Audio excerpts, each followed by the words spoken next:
Let's get this show on the road!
Divinity is mine!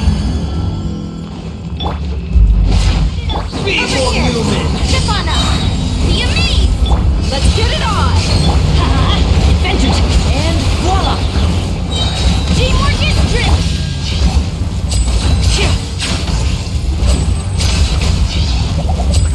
Insignificant past! Let's get this show on the road! Now disappear! Gloves off!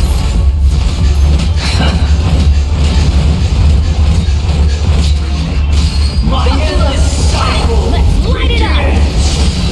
Surprise!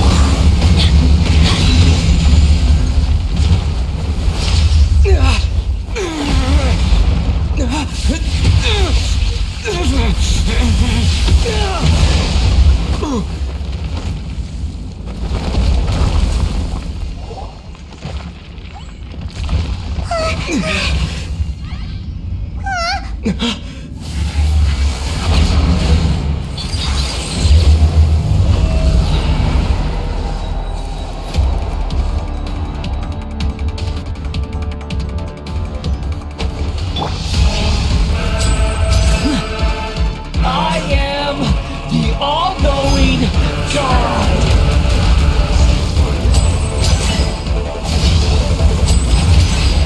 Burn to oblivion!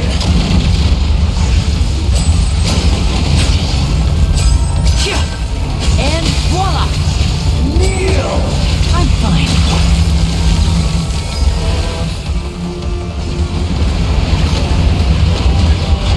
Off we go! It'll be all right.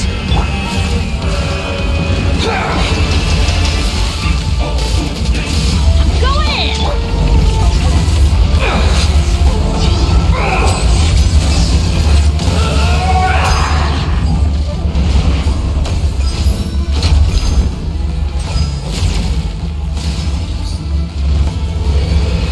Reality is pain!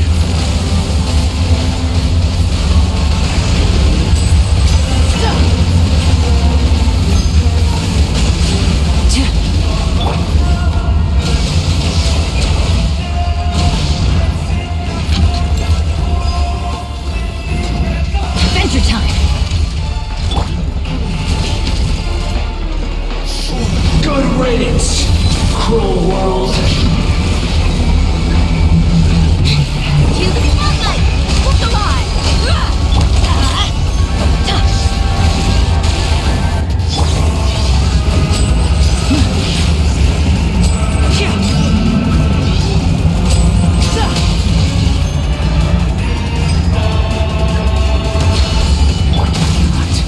Possible.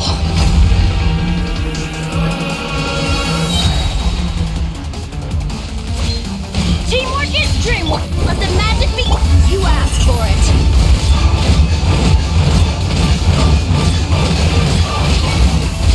Buckle up!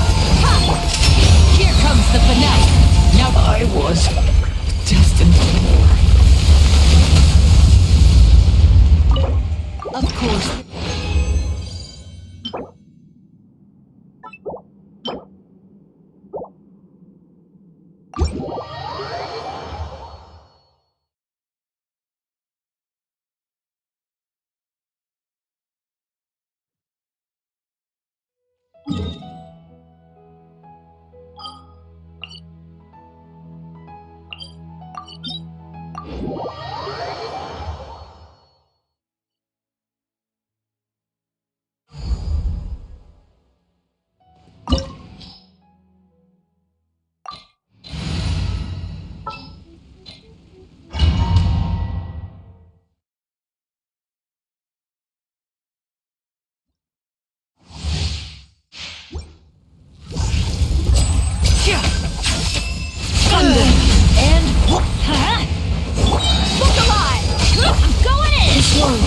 fleeting shadow.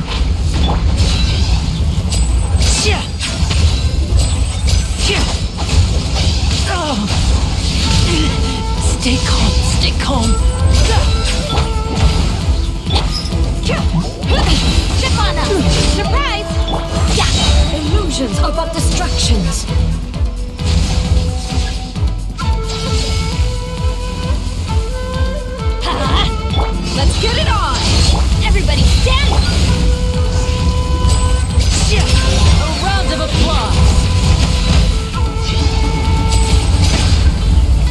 Let's light it! That's gonna hurt in the morning! Gloves off! This one, a fleeting shadow. All desire can be broken.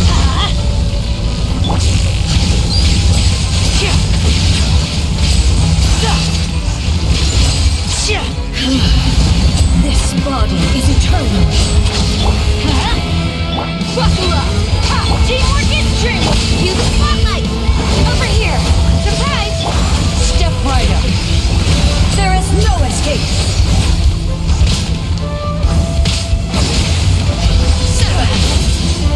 Let's light it up! Over here! I'm going in! Follow my blade! Look alive! You mean? With the dead meat, the final calamity!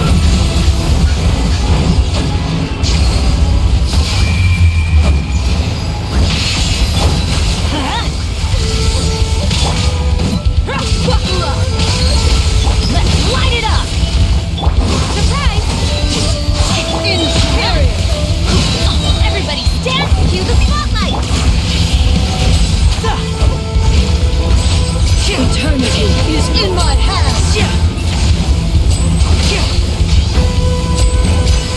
Magic can't cheat!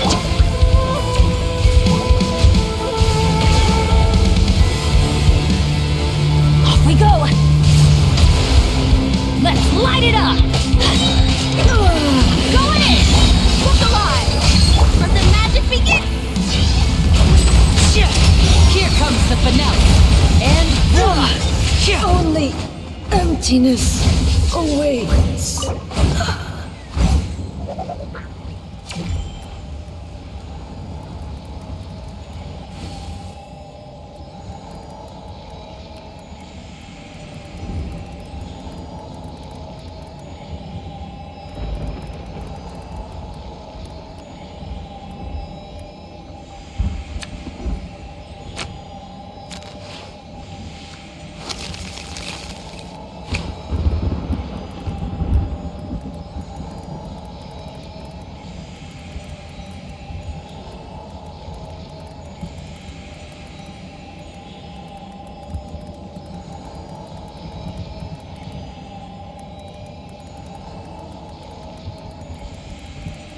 This is no time for distractions.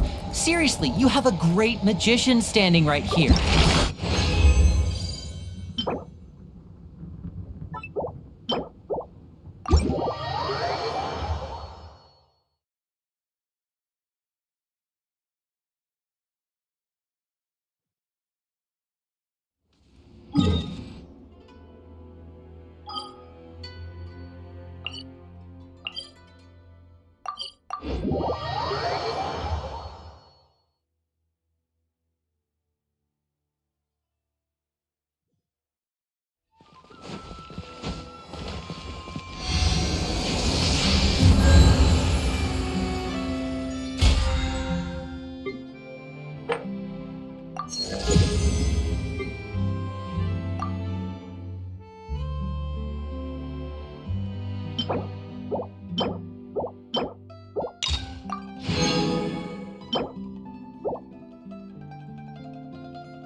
So long as the audience thinks that seeing is believing, there's no limit to the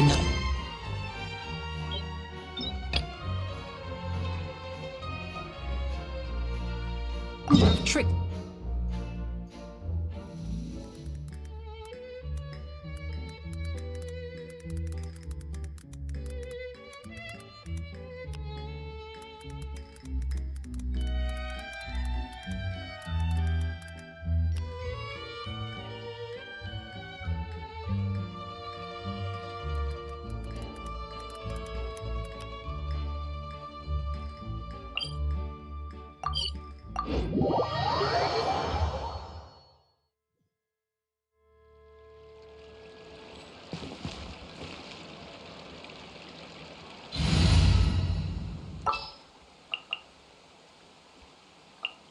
There's still a long road ahead.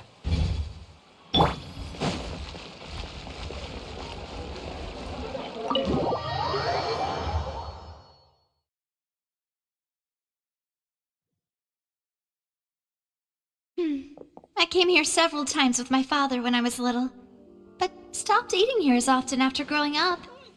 I hope the food here will be to your taste. Oh, don't worry. We haven't eaten at a hotel like this in a while. Paimon's getting excited already. In that case, I'll go order for us first. Please wait here a moment.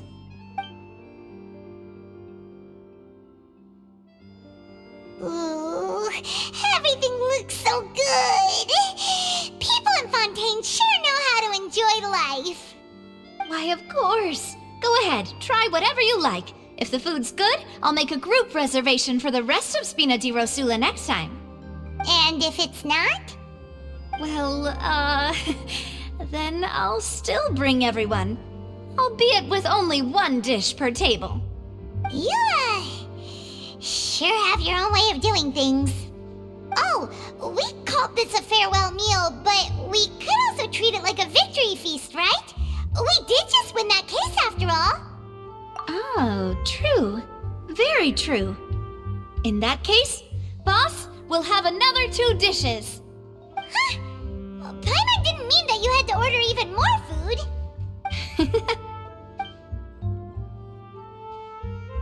Speaking of cases, do you think that the mastermind behind the serial disappearances will get caught soon now that this has all happened? Well, we've certainly taken a big step forward, but I feel that's about it. We know that there's an organization that means to dissolve these young women, but we still don't know what they are really after. If it hadn't happened right in front of us, Paimon wouldn't have ever believed that a person could be dissolved like that. Right?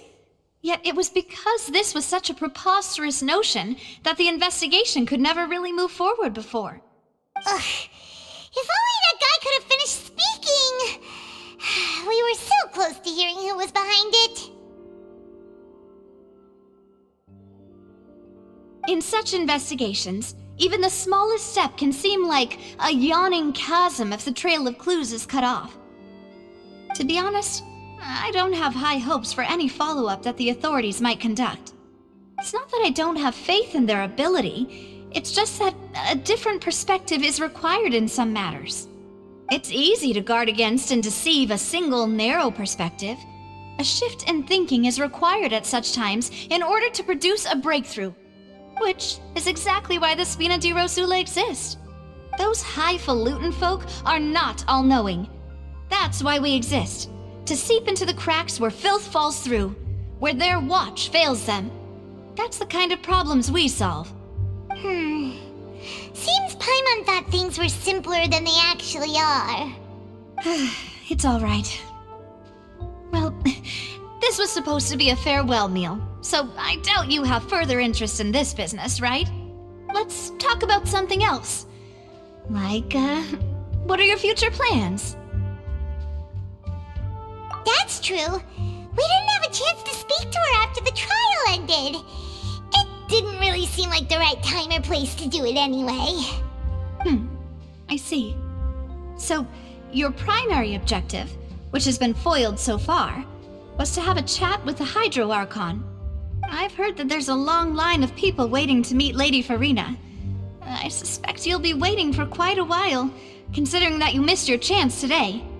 Yeah, we've heard that she's super popular here in Fontaine, and that it'll be tough getting any of her time. Well, would you consider some more, unique ways? Perhaps even methods of, let's say, questionable legality?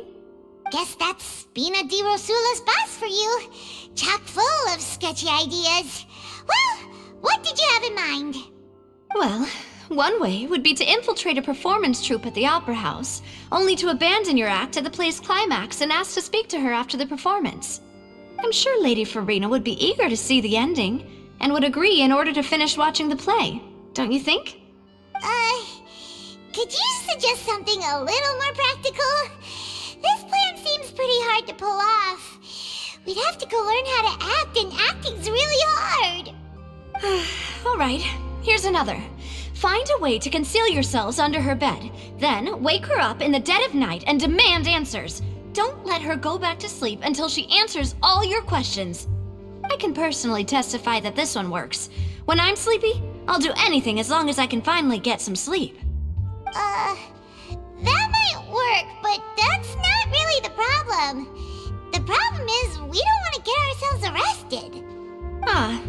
Valid point. I overlooked that part. I was just thinking about leveraging a person's desire for sleep. All right, no more joking around. Perhaps you could... Oh, I don't know. Cut the line when she's on a break. You did defeat her in court, clearing citizens of hers from false accusations. False accusations she had nearly upheld personally. I imagine that she feels quite ashamed about the whole thing. You mean that if we catch her while she's on a break, she might be too embarrassed to refuse? Oh, that does make some sense. Why don't we give it a try after this meal? You know, strike while the iron is hot and all. Huh? Paimon, did you drink my Fanta? Was this your drink?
Sorry about that. Paimon wasn't really paying attention and the cup was right next to Paimon. Would you like to order another? No, it's fine. We're just about done here. Alright. Honestly, Paimon wouldn't recommend Fanta anyway. It tastes kinda salty and icky.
Is that so? Huh. Well, in that case, we'll have to blacklist the Fonta here then. If we're all finished eating, then I'll go pay. Yeah, we're stuffed. Thanks for the treat, Navia.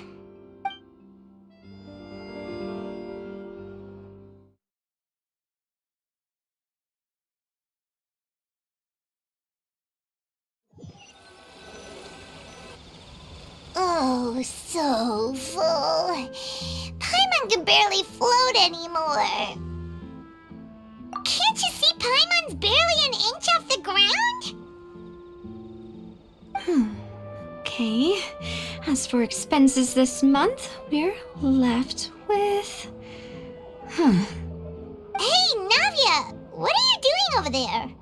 Oh, nothing. It was just a meal, you know? Nothing the Spina di Rosula can't cover. Let's get ready to try to meet the Hydro Archon again. Bye, Navia! So this is goodbye, huh? Well, if you do encounter any other trouble in Fontaine, you're always welcome to contact the Spina di Rosula. I'll give your requests the highest priority. In any case, I wish you smooth sailing. I'll see you again, partner. See ya!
People around anymore.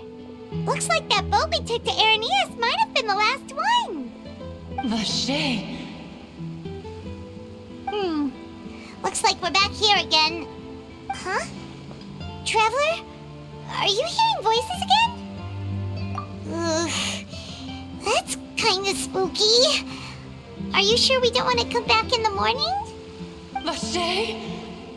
Vache! Hey, why are you still walking towards it? There might be something nasty in the water. Huh? Hang on. Paimon can kinda hear a voice. It's calling for Vache, right? Hey, Traveler! Stop walking! Come on, wake up!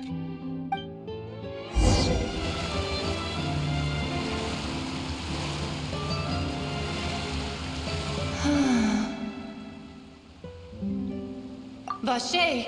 Are you... my dear Vache? No, wait. You seem to be someone else. Do you know Vache? Do you know where my love is? Wait. Who am I? I'm very sorry. I fear I do not know. My memories feel like they have been washed away like a flood. So many fragments dissolved amidst the tide, never to be recovered. How much have I lost? How many things that I once held dear while on land have I since forgotten? Yes, that is what I was once. But now, I am but the consciousness of one who is lost, therefore.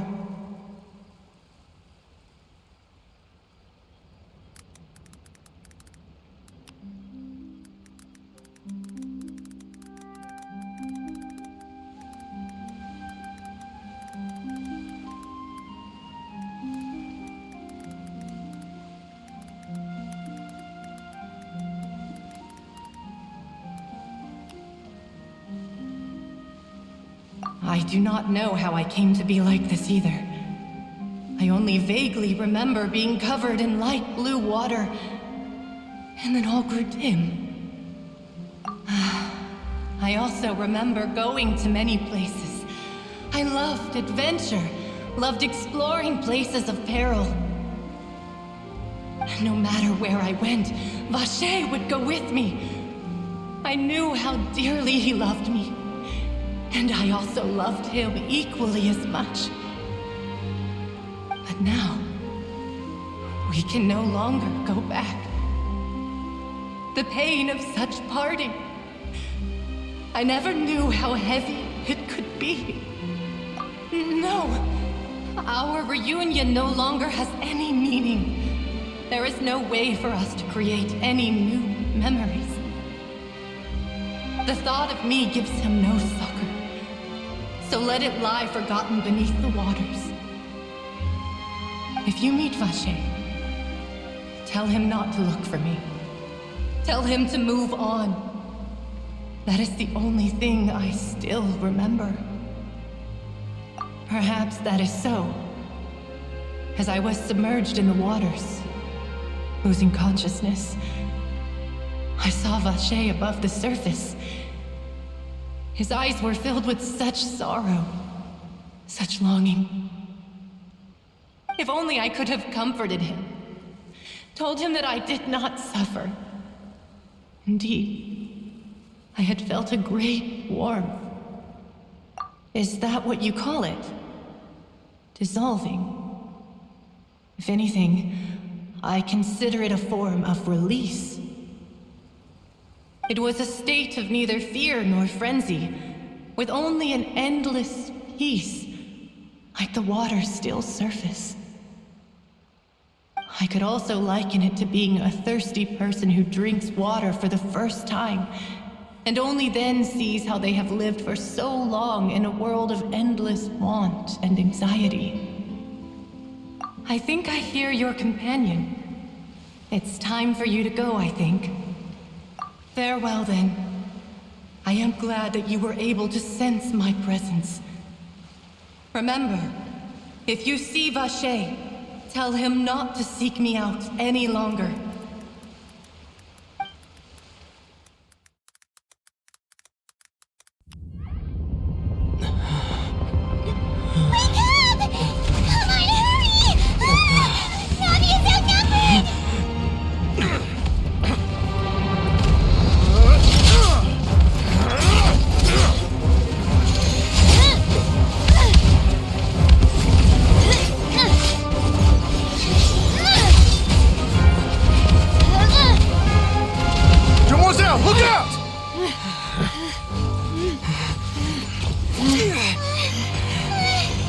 Dear God, it's a whole army of Gardamex.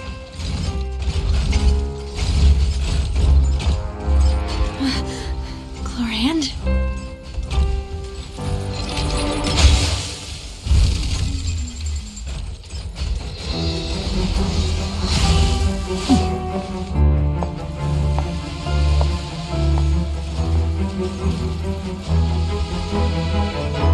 Quick, now's our chance!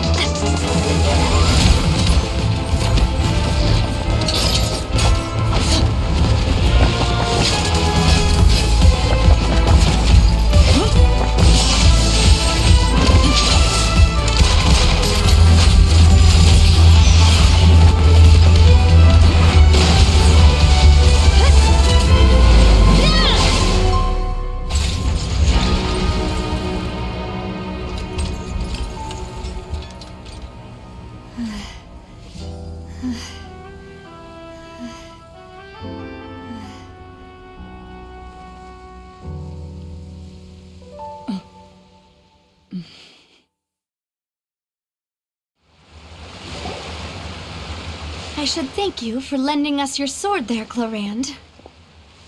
But before I do so, could you explain how you managed to show up here? I followed you. It seemed to me that danger has followed you more closely as of late.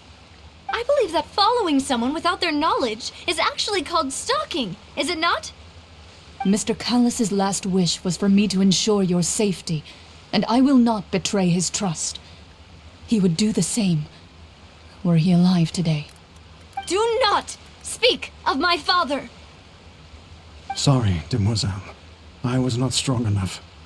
Thank you for your aid, Miss Clorand, but do keep an eye out for your manner of speech.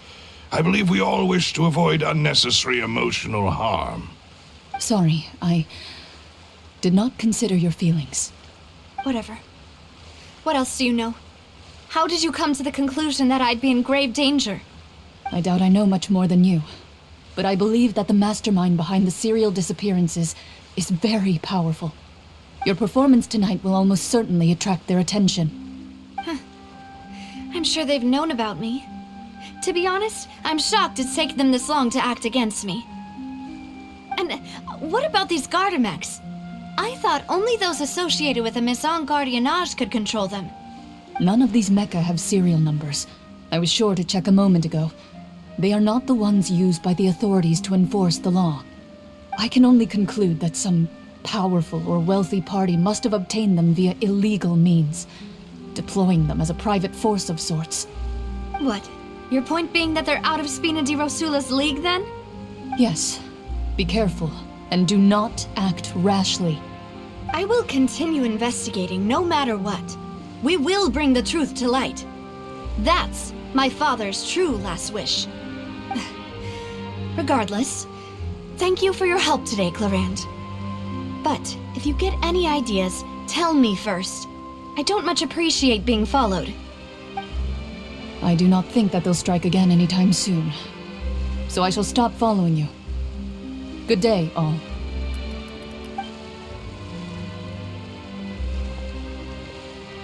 Right. I suppose that's the best news we've gotten today. Demoiselle, I believe that Miss Clorand was being sincere with you. If we tried, we could attempt to thaw relations a little. I know, she's... Oh, thank goodness! Paimon thought we were done for! Those Gardamex came out of nowhere while you were unconscious, and Nadia and her gang saved us!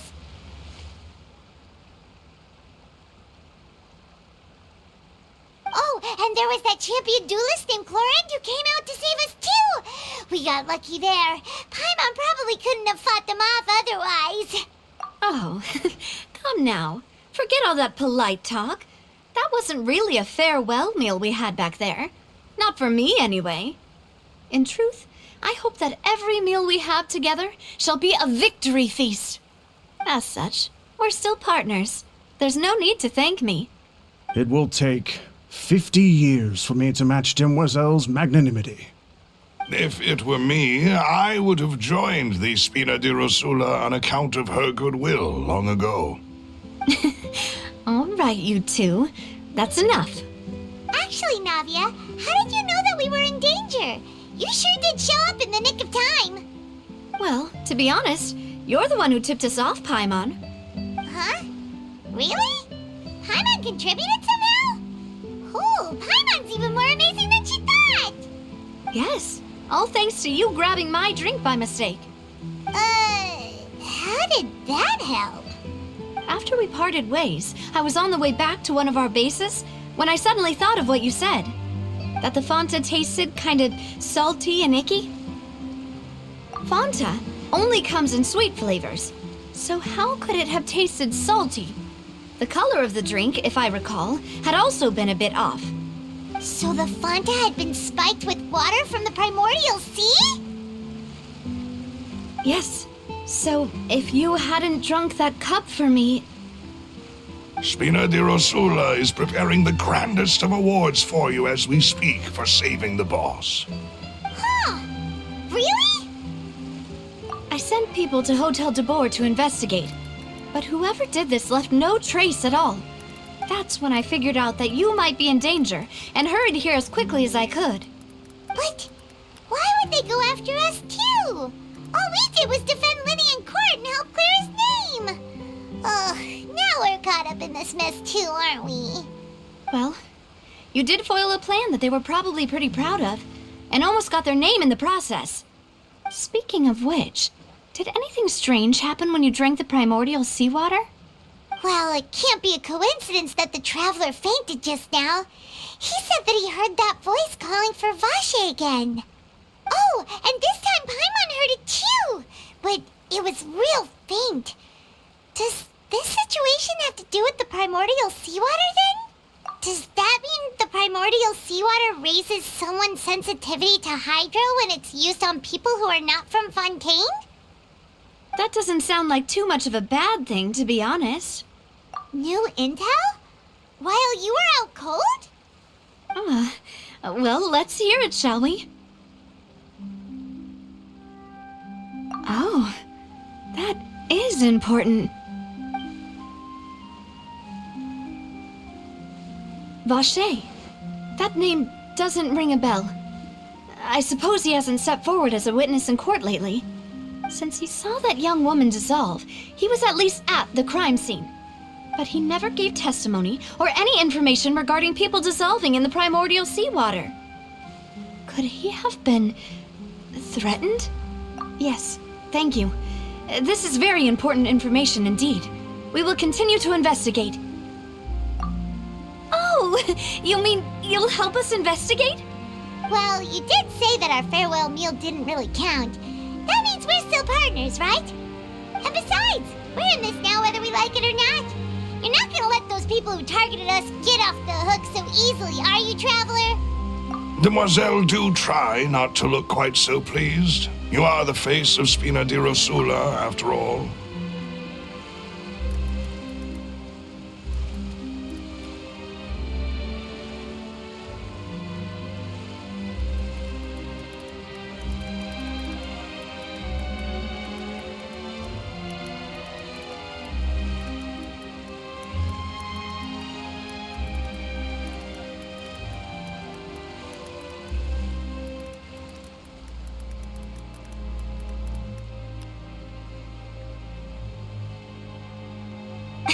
You talk too much. Well, in that case, let's head back to one of our bases, shall we? I'll arrange accommodations for you. We also have some plans to go over, and hopefully we can deepen our bonds as partners. But we'll take that one step at a time, I guess. Don't worry, you two. With us around, our base is definitely secure.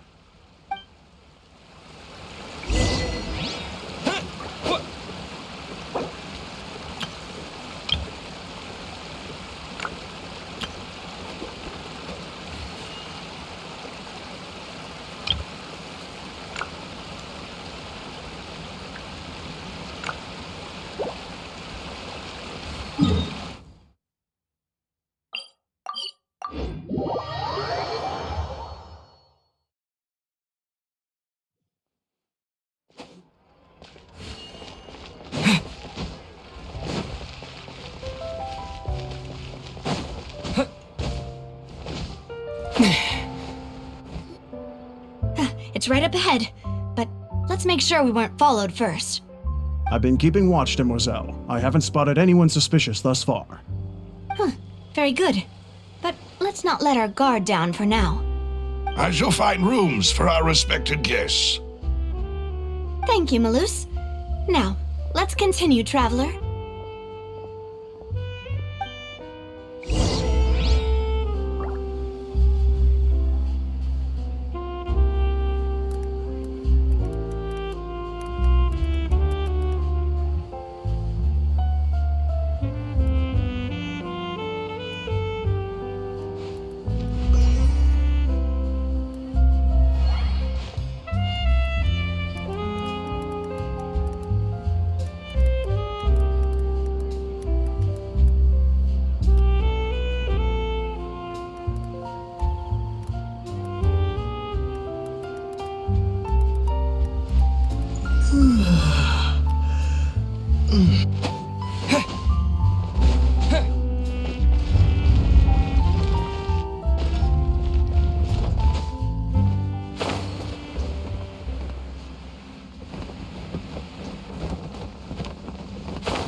is your base? It's not quite what Paimon imagined. Your accommodations have been arranged. Under the present circumstances, I can confidently say it's the best we have. Well, our funds have been a little tight lately. After all, we don't allow illegal or unethical profiteering. In fact, our funds often come from citizenry who support us. Seems like it's tough times for everyone. But if you have the support of the people, that does sound like it's worth it. To be honest, our financial situation was a lot better back when my father was in charge a few years ago. I'm afraid I'm not quite his equal. Your father... He was the previous boss of Spina di Rosula, right? How did he... Demoiselle, if you'll allow me to explain. No. I'll explain it myself. I suppose I couldn't run from this topic forever. And as partners, this is something I hope they can understand. My father's name is Callus. Yes, the same one they call Callus the Unfaithful in the streets. 3 years ago, he was accused of murdering his own friend. But he chose a duel to defend his honor instead of standing trial. He died in the duelist's ring. Oh no. But I do not believe my father was a murderer. I'm sure he was set up. At the time, I believed that if he only stood trial and was duly investigated, something amiss would crop up and prove his innocence. But strangely, he not only requested the duel himself, but rumor has it that even after being seriously injured, to the point where he could be deemed as having lost the duel, he refused to surrender, determined to die in the arena. 3 years later, I still don't understand why he did that. How could he protect his honor if he's dead? If anything, he gave up his chance to defend himself. The closest piece of info I have is that my father had been investigating the serial disappearances case at the time of his death. Ah, so that's why you're so determined to get to the bottom of that case. That's right. I've also tried to investigate the murder my father was implicated in, but I haven't found a single new clue in my countless reviews of the investigation records. However, I believe that if the murder case is related to those behind the disappearances, they must know something. I must know what really happened. Was my father coerced? Framed? Even if he really did kill his friend, I must get to the truth. If only he'd been more open with me when he was still alive. He even hid the fact that my mother died due to complications when giving birth to me. And now, here I am investigating his death. You really are a handful, aren't you, Papa? Demoiselle, please, if there is anything I can do, anything at all. I also will never believe that Master Callus murdered anyone. There are none whom I respect more than the two of you, Demoiselle. Master Callus did so much good in life, yet all it took was one murder case for him to be dubbed Callus the Unfaithful. Even our supporters decreased greatly due to that incident, hence our strained finances at present. Wait, if Callus was such a good man, wouldn't people at least be a little suspicious when he was accused? No. Perhaps people just revel in that kind of drama. It's not something exclusive to people from Fontaine, really. Everyone's like that. People love watching the evil turn over a new leaf, but they also enjoy watching good people fall into an abyss from one slip-up just as much. But how could... never mind. If Callus was really falsely accused, we have to find the truth. He didn't deserve to have that happen to him. There is one other thing. Master Callus's opponent in the duel was Ms. Clorand. Oh, her? Well, then, isn't that as good as saying that she was the one who killed him? Yeah, that's not the sort of thing that you can just let go and move on from. Ms. Clorand has always placed great emphasis on the honorable nature of the duel. If her opponent doesn't yield, she will not stop either. She knew Master Callus beforehand and greatly respected him, but seeing how he was resolute in the arena, there was only ever one choice she could have made. It's not that I don't understand her at all, but I I just can't deal with this yet. Don't worry, Navia. Paimon knows how you feel. You don't have to force yourself to do that. Afterward, Miss Cloran told us that at the start of the duel, Master Callus requested that she ensure Demoiselle Navia's safety.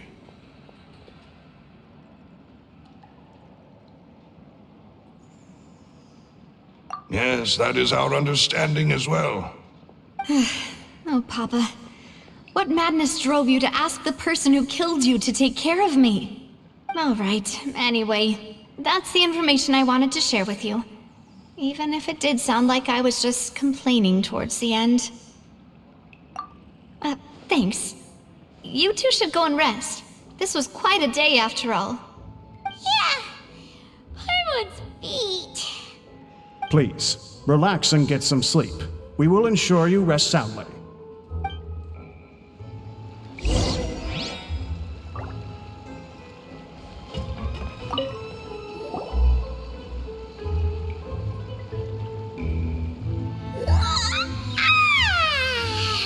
Paimon slept so well.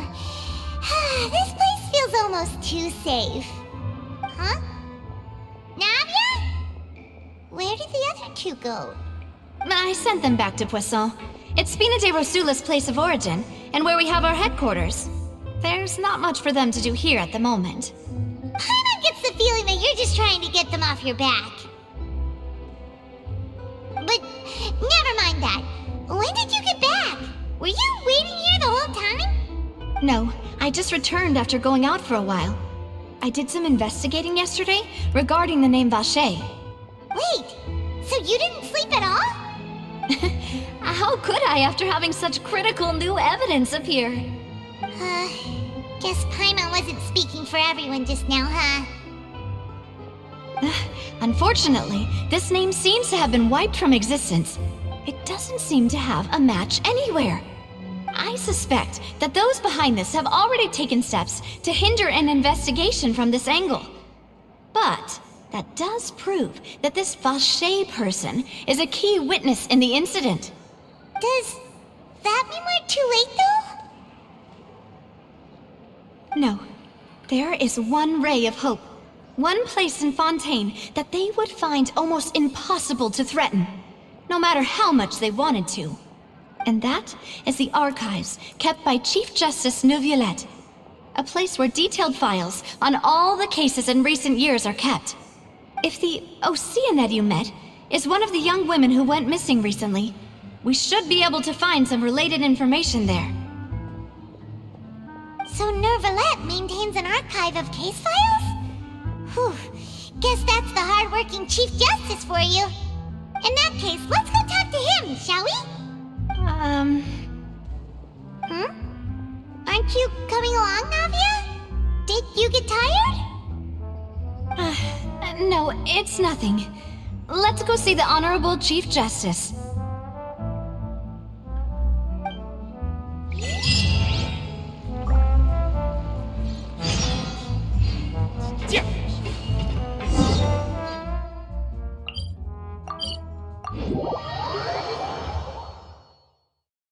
The Palais is right up ahead. Come on.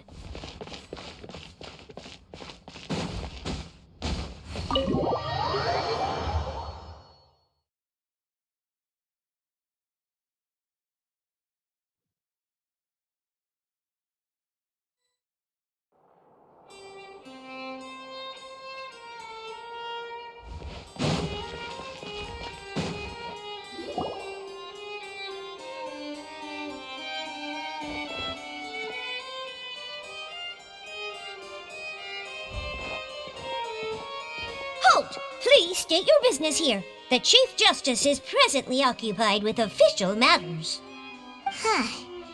This place does look pretty heavily guarded. Guess that proves that Neuvillette's files are really secure. Hey, don't you recognize us? Huh? Who are you? Just to be clear, I don't care who you are or who you might be related to. Our rules make no exceptions. See? They've got great discipline, too. Yep. Paimon can tell. If you're here just to crack jokes, I can point you towards the exit. Unlike some, we're busy, so please leave if you don't have a reason to be here. No. What I meant to say is, shouldn't you remember us from a few days ago? We were at the trial of the great magician Linny. Oh, yes, I remember. I read about it in the Steambird. You must be Linny's attorneys. It's all coming back to me now. We're here today to report and archive some information on a follow-up case. Huh, is that even a thing? Of course. Don't worry. We're here on official business. You can trust us. All right then, I'll let you through. The Chief Justice is just inside. Thanks so much.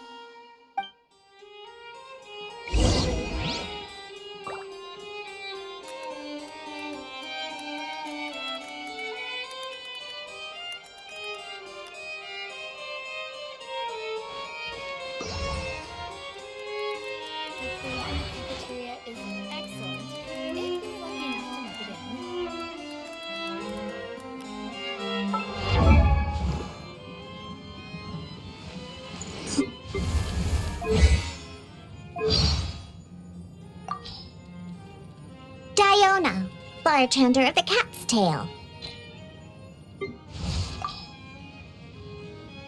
Oh, well, if it isn't the...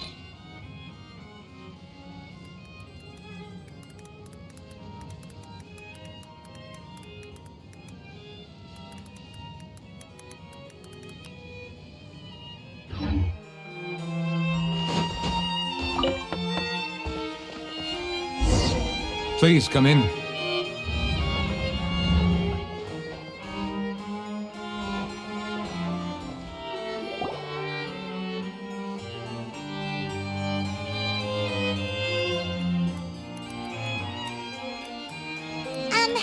Sorry to barge in, Monsieur Nervalet.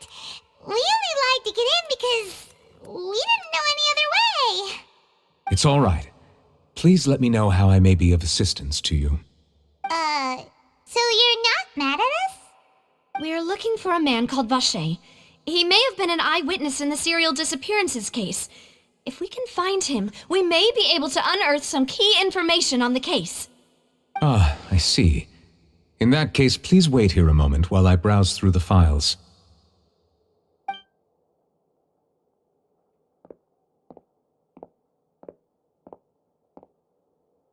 Who knew that Nervalet would be so easy to talk to?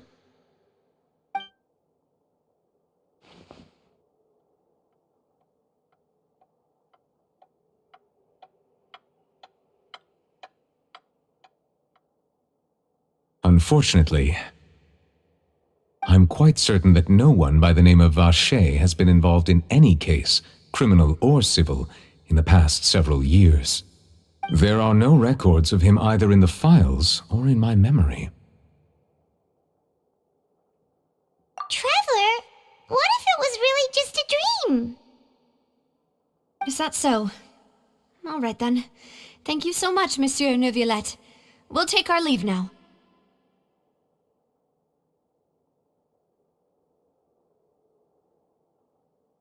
Ahem.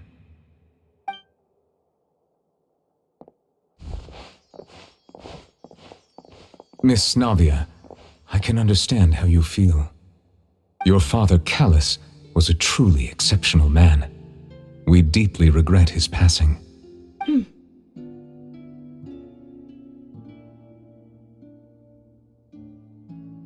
And what are you trying to say, Monsieur Neuvillette? Are you trying to console me? Extend your sympathy? Or just express some tendril of regret? No. You are not trying to do any of that. I can hear it in your voice. There's no emotion behind your words. You only said those things because you felt like you should.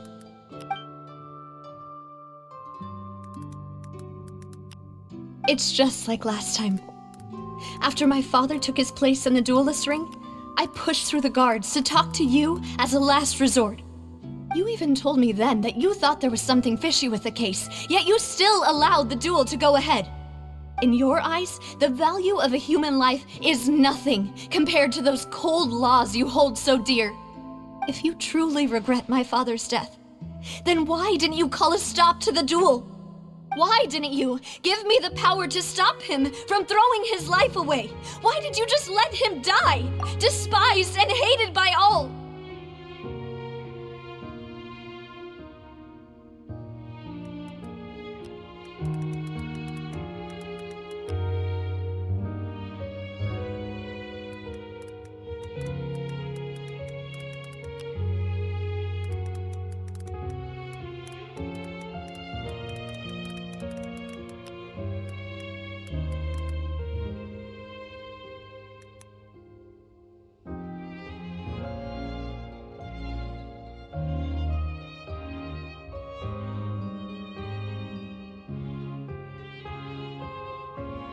Everything was hanging on a thread at that moment.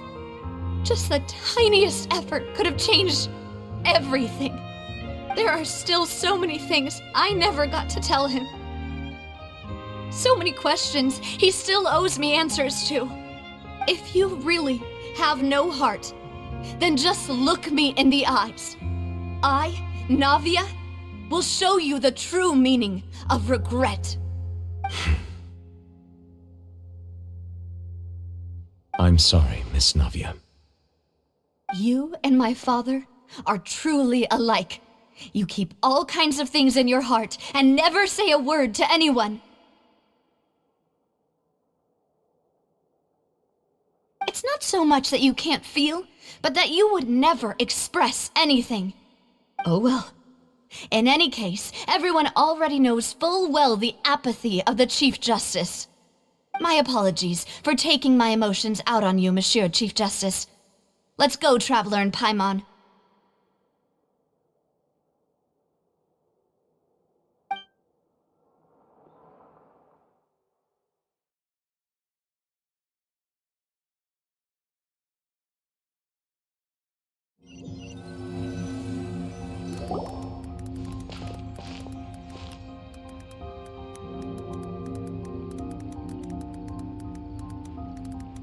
Navia, are you okay?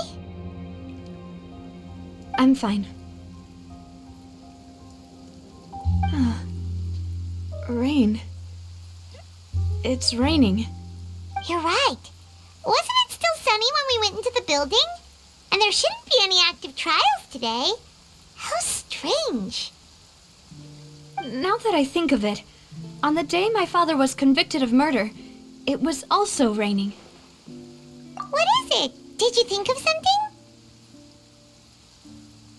Yeah, he was outside. It was uncovered and the rain could fall there. Why? Do you think the rain could have affected the crime scene? That thought has occurred to us before. We've even expanded the search area to try to account for that, but didn't find anything of value. Oh? Wait. You don't mean... So you're saying that the true murderer could have been turned into water and then got washed away with the rain? Yeah, and if that's what had happened, then no one would have believed your dad, even if he explained what he saw to the authorities. I really think I found a true genius for a partner. You're completely right. How did I not connect the dots earlier? All right, let's go to Poisson. With this new lead in mind, we'll get to the bottom of my father's case for sure. Yeah, we're gonna make progress for sure this time. Do you want to go with me now? Or do you want to head over by yourself later?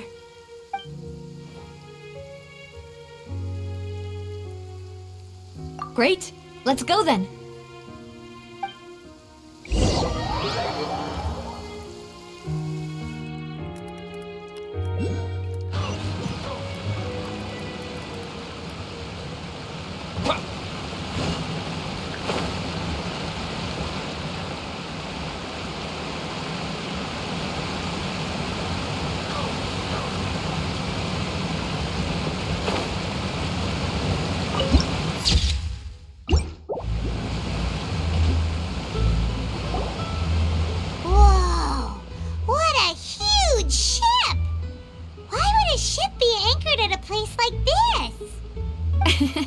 There's no need to be so surprised. While it may look like a ship, it's actually Spina di Rosula's headquarters. My father was the one who asked for it to be built like this. Perhaps our taste in exterior design is the only thing we occasionally had in common. A gigantic and glamorous ship embodies discovery, opportunity, ambition, and conquest. It symbolizes Spina di Rosula's bright and limitless future.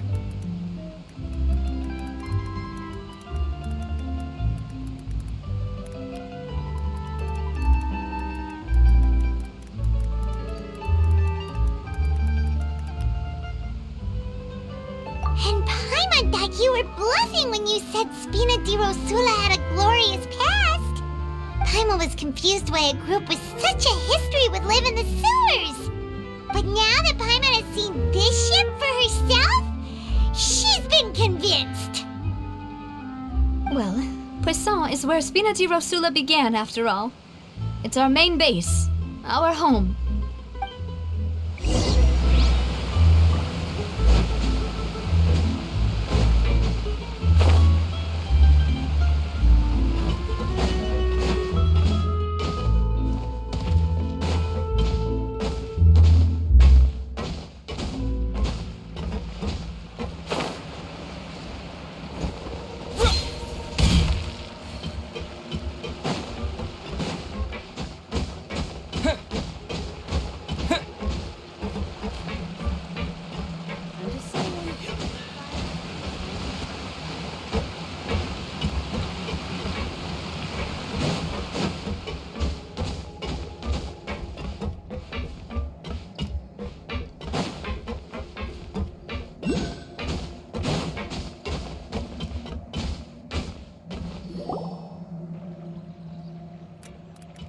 Maloose, we're back!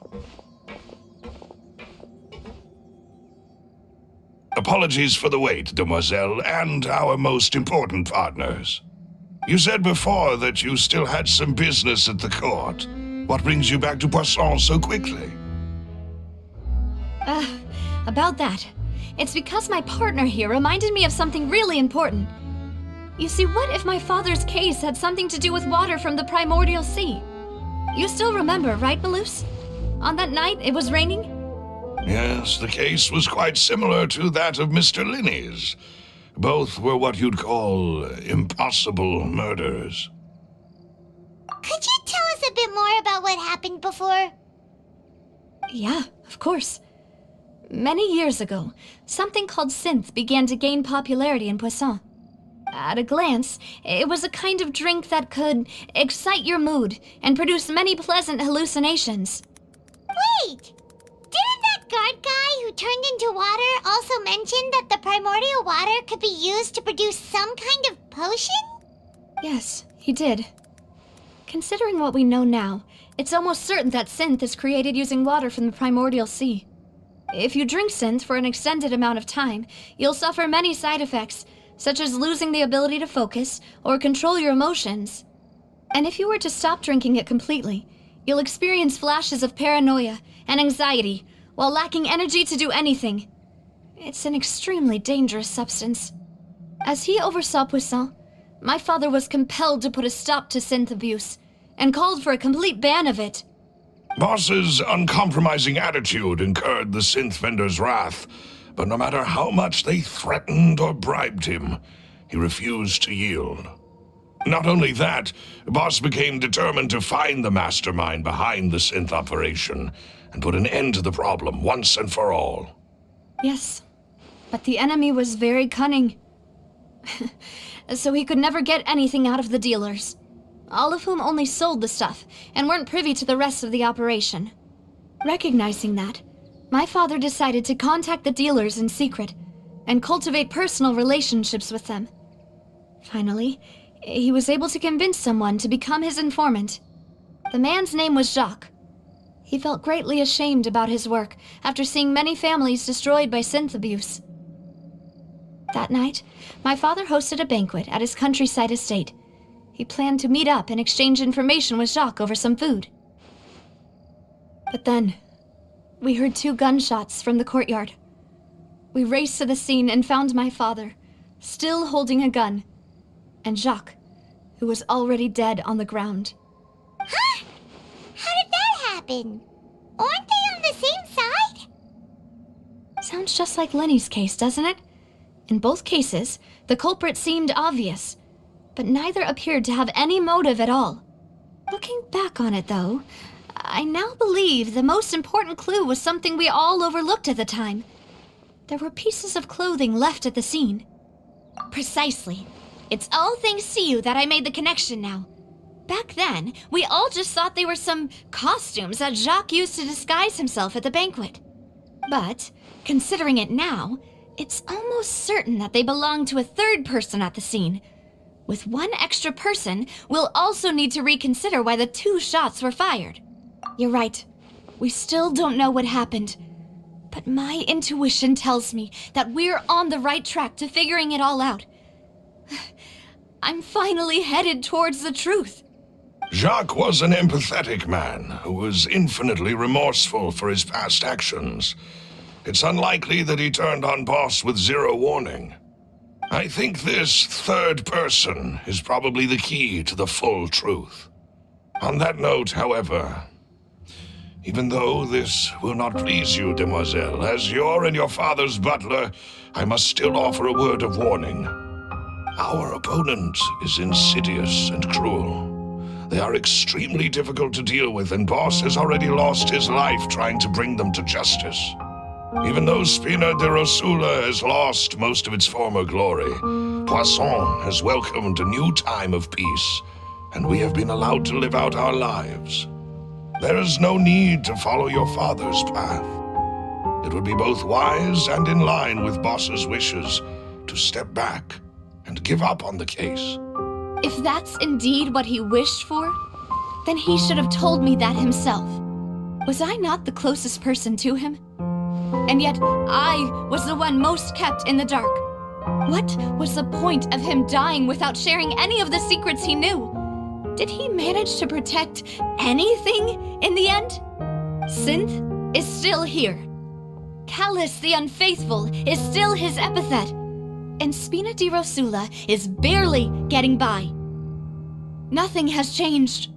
Did he think I'd just accept his meaningless death and live out my life just as meaninglessly? I've never accepted that, ever. Not since that day, and certainly not now.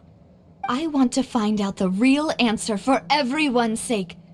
For the missing girls, for the victims, and for myself. Navia.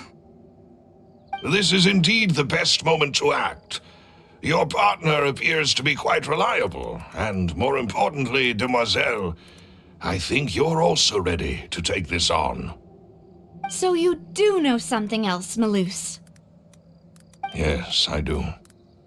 In fact, even before that banquet, Boss already knew of the connection between Synth and the serial disappearances case. But what drove all the tensions to the boiling point was the revelation that you, demoiselle, had been selected as the next target to disappear. What? Boss also didn't tell you that he had been diagnosed with a rare illness. The doctors told him that he had no more than 5 years left to live.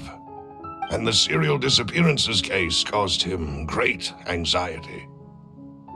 5 years was nowhere near enough time to resolve this long-standing conflict, but once he passed away, all the danger would pass on to you.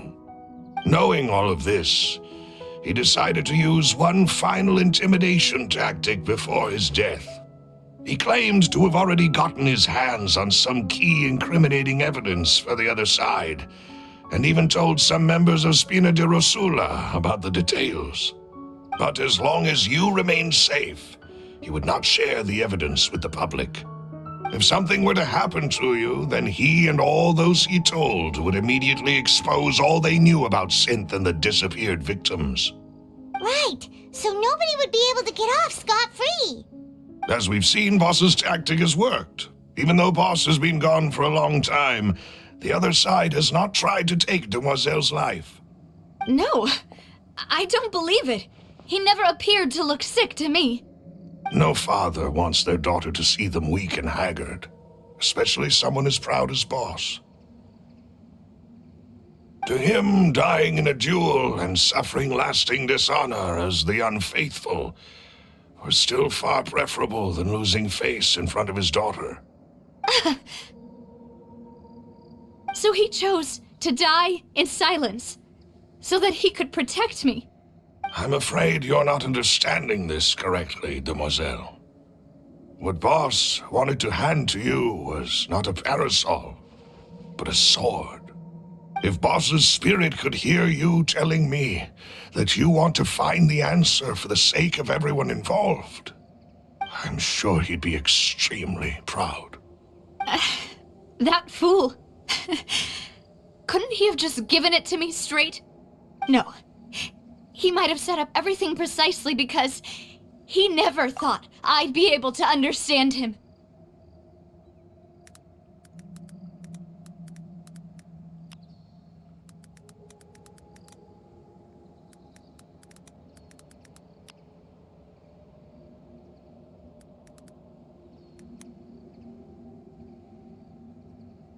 Is that the amount of confidence he had in me? And what if I was never able to make it to where I am now? Yeah. I suppose that's true. With the way he'd set things up, if I had wanted, I could have just lived out my life without a care in the world. But thankfully, he rarely talked to me about complex matters, and thus understood little of me as a person. In this case, he really didn't need to give me an easy way out. Malus, what was the key evidence that he shared with you? It's the location where synth is produced. Essentially, it's the enemy's headquarters. When he was threatening the enemy, Boss didn't share the specifics of the incriminating evidence he found. But if you want to use it against the enemy, you'll still have to take several things into consideration. Why? If we know where the place is, can't we just go storming in? You mustn't forget that we're fighting against a mysterious and dangerous organization that's been in operation for decades. There's no telling what might be lying in wait at their headquarters.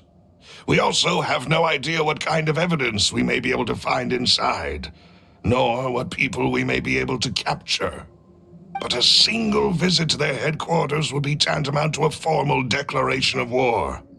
The worst case would be that we leave empty-handed, but also open ourselves up to full retaliation. Then, in that case, why not work with the Fontaine authorities? Well, you saw one of them dissolve during Mr. Linney's case.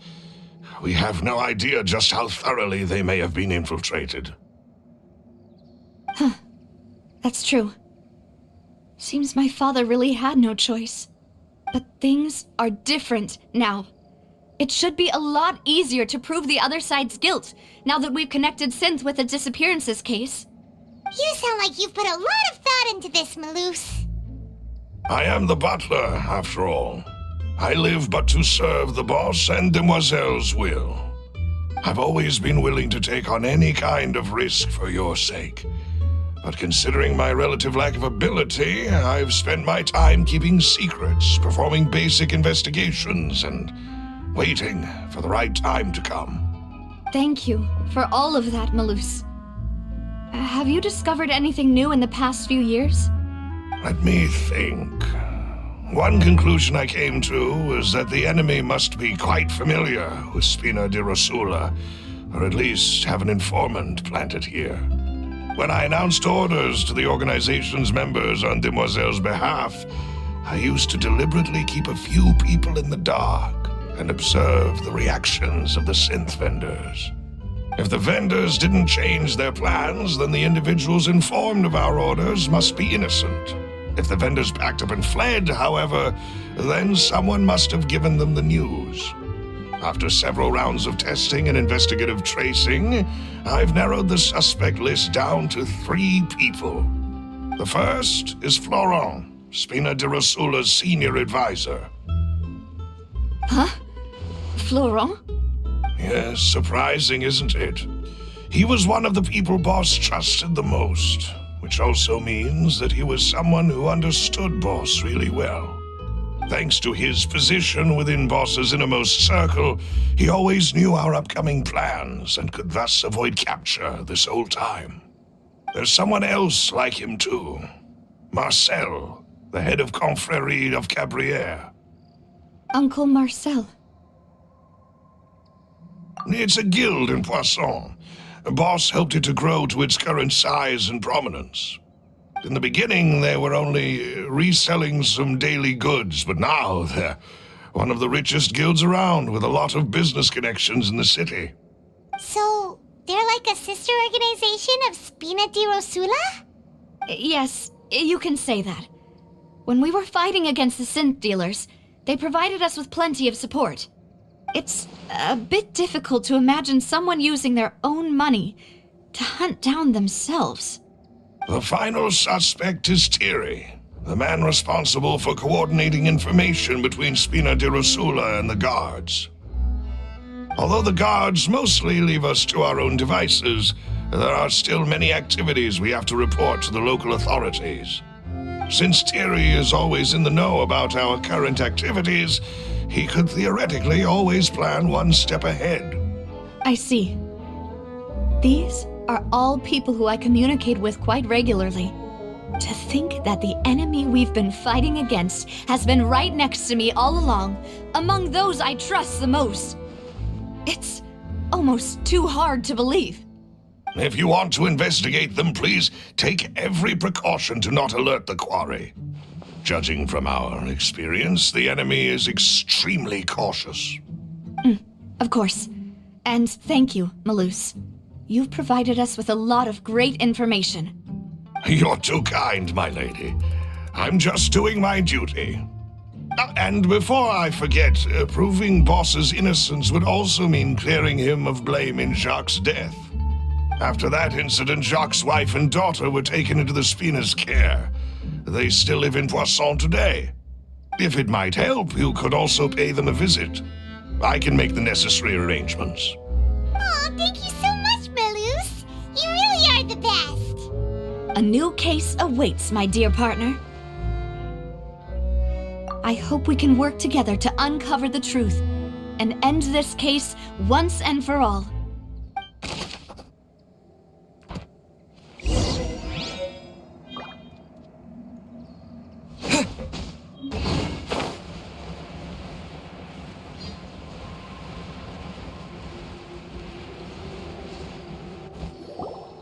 It is settled, then. Please excuse me, and enjoy your conversation at your leisure. Thank you for arranging everything for us, Malus. Excuse me, miss. Do you need anything from us? Oh, Hey, Navia's all quiet. This isn't like her at all. I'm sorry that I only came to visit after all this time. After what happened, I didn't know how I was supposed to face the two of you. Ah, if it's about that, there's no need to apologize. After my husband died, Spina di Rosula sent us a lot of mora and support. I understood your guilt and apology to be genuine. But aren't all of those things nothing compared to the loss of Jacques? I can understand the kind of pain that comes with losing a father so needlessly. You don't understand at all. I didn't know how to face you, because I didn't know what I could possibly bring as a consolation gift. I know only the full truth could bring closure to you, and to all of us.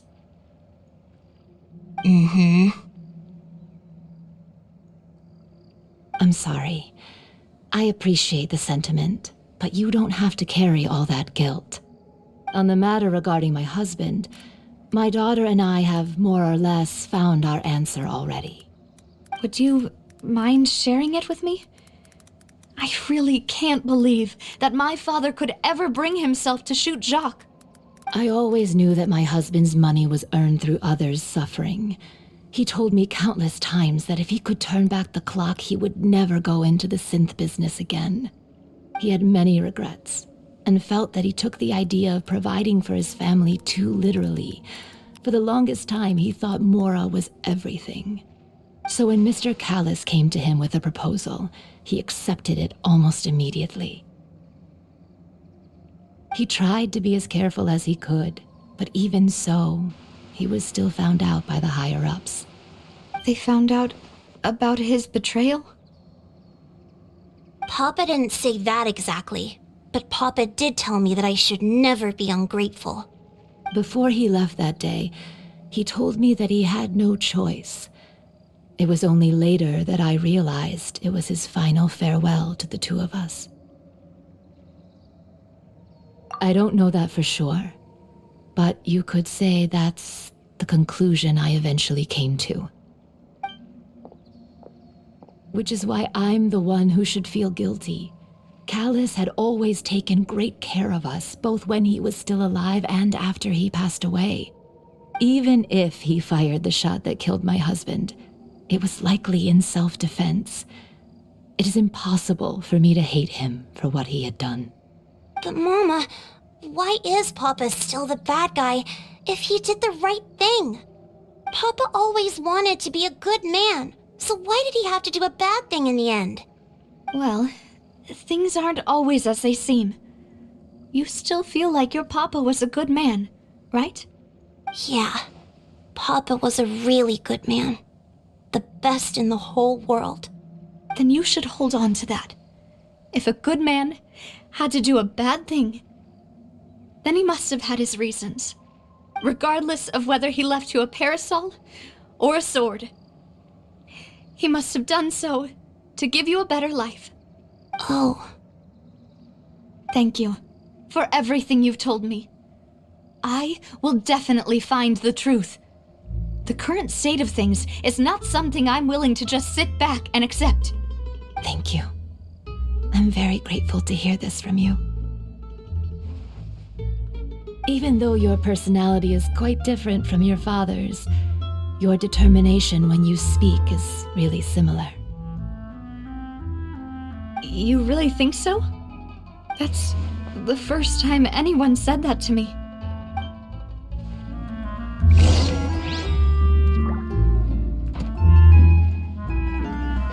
Are you okay, Navia? I'm fine. Don't worry. Let's investigate the 3 suspects next. Florent should be nearby, and we should be able to find Thierry and Uncle Marcel in the city.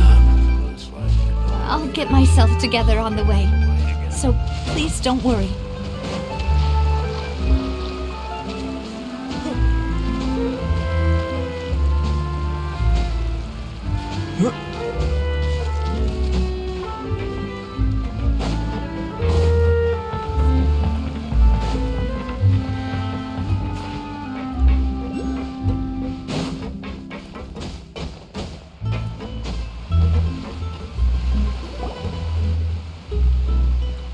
Greetings, boss.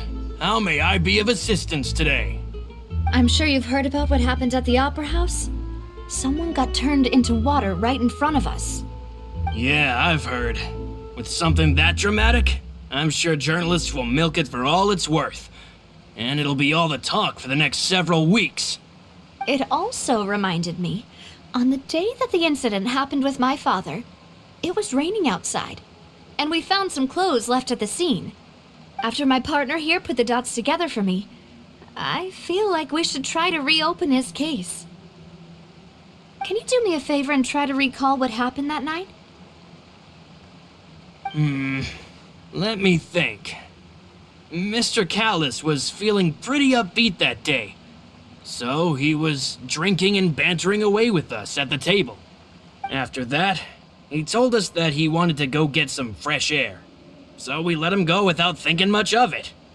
Who knew that we would hear 2 gunshots ring out right after? My first reaction was that Mr. Callis's life was in danger.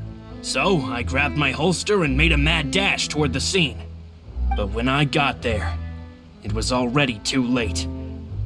Mr. Callis was standing over a dead body with a gun in his hands. All we could do was look back and forth at each other, not knowing what to say. So you also remember 2 gunshots then? Indeed. The guards said that the first shot didn't hit anyone, while the second killed Jacques. But I've never really bought that explanation. Reason being, Mr. Callus had left his gun on the table. I even made sure to confirm that before running to the scene. But according to the guards, that doesn't mean he couldn't have had other guns on his person. About the clothes left at the scene that you mentioned. Do you think there was a third person there who was turned into water? At least from our perspective, my father had no reason to kill. So he would also have no reason to bring an extra gun with him. The gun he was holding probably belonged to Jacques, or a third person on the scene. Yeah, that makes a lot of sense. So you're saying Mr. Callus ended up with the gun because he seized it from one of the other guys? But hold on. If that's what had happened, then why didn't he share the truth with any of us? He didn't even want to face the Oratrice machine, and chose instead to prove his honor in a duel. Did he lose all faith in the courts after seeing someone dissolve right in front of his eyes? About that, Malus told me a thing or two. So, I think I can understand why he committed to the duel.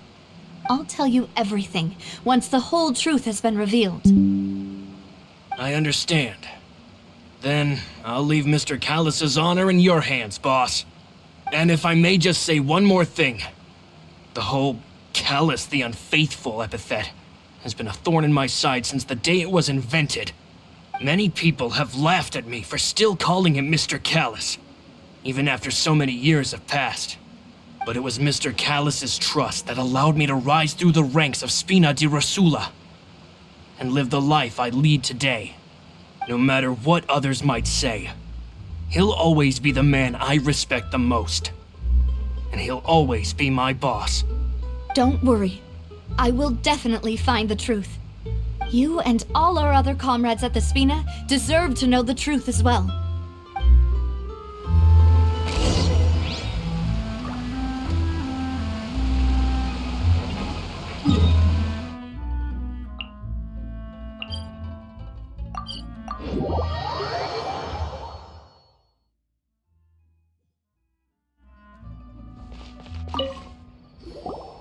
Hey, Thierry, it's me. Oh, now, what brings you here, Miss Navia? I've heard that you made quite the name for yourself at the Opera House. Oh, so you've got news of that already. Oh, okay. Hey, I'm also a member of the Guards, you know. The way you make it sound, people would think I was sent off to Poisson because I had done something wrong. Are you sure there isn't a little bit of truth in that? Under normal circumstances, shouldn't you have been called back to the city already? I mean, where I work is really up to me. Let's just say I enjoy the ambiance of Poisson. Callus did a fantastic job running the town, building Spina di Rosula from the ground up and clearing many obstructions in my way. It would be next to impossible for me to find a similarly easy but high-paying job in the city. Anyway, enough chit-chat. Are these two friends of yours? You, here for some formal business? Yes. These two are my partners. What happened at the Opera House made us realize that Linny's case and my father's may be related. We're trying to reinvestigate the details of my father's old case. Ah, I get it. You think there might be more to the case now that we know people can be dissolved into water, right? I was also flabbergasted when I first heard of it. If you want to go through the original files from your father's case, I can help you look for them. That'd be much appreciated. Thank you. Actually, I have another question. Do you have the authority to dispatch Gardamex? Of course. Without them, I couldn't possibly handle Poisson on my own. Why do you ask? We definitely can't use them to forcefully get more evidence for your father's case. Well, you see, just recently, we were attacked by a horde of unnumbered Gardamex in the city. So, if you hypothetically wanted to do something against me, All you would need to do is get rid of the mecha serial numbers and send them after me. Then you think too highly of my abilities. Dispatching mecha is very different from controlling them. If I had to make an analogy, when you order a dish, the chef will make it for you. You can ask the chef to cook, but not to massage your shoulders or carry your baggage. If you try to make unreasonable demands, the chef would just think you're out of your mind and ignore you completely. The same goes for me and my Gardamex. Removing a serial number is also not as easy as you might think.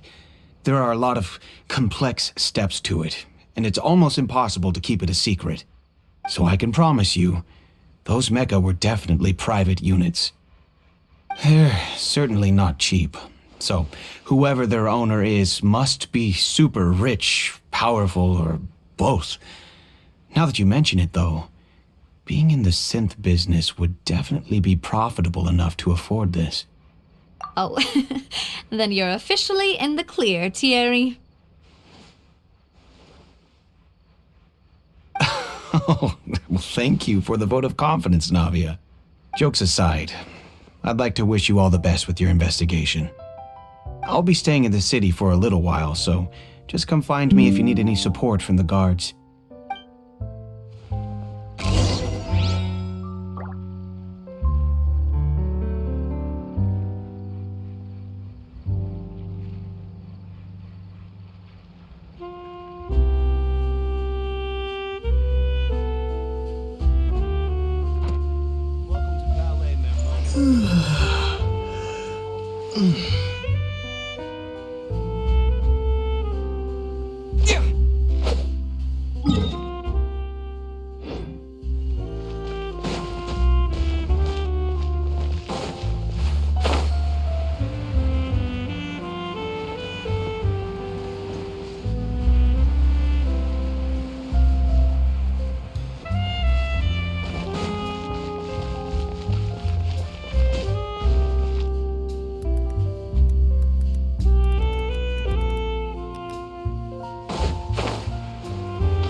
Hello, how may I help you? I'm here to see Marcel. Could you please let him know? You can just say Navia's looking for him. Sure, I will let him know right away.